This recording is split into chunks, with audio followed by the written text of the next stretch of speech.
এটা হচ্ছে সিধেল চোর।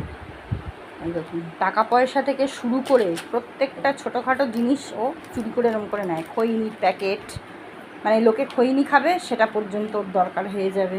এখন এই দেখুন চিপসের প্যাকেটটা নিয়ে কী করবে ওটা নিয়ে? এই দুষ্ট, এ বাবা, চিপসের প্যাকেটটা নিয়ে কি করছে দেখো। তুমি খাবে? চিপস খাবে?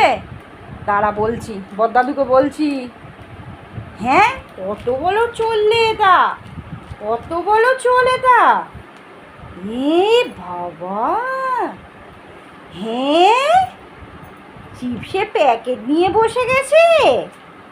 ই লাম লাম লাম, দিদি সবাই নেনো দেখে নিল তোমার। থি থি থি থি থি। এখন চিপসের প্যাকেটটা ভাঙবার ধান্দায়। হ্যাঁ হ্যাঁ, সব ক্যামেরা বন্দি করছি, সবাইকে দেখাচ্ছি।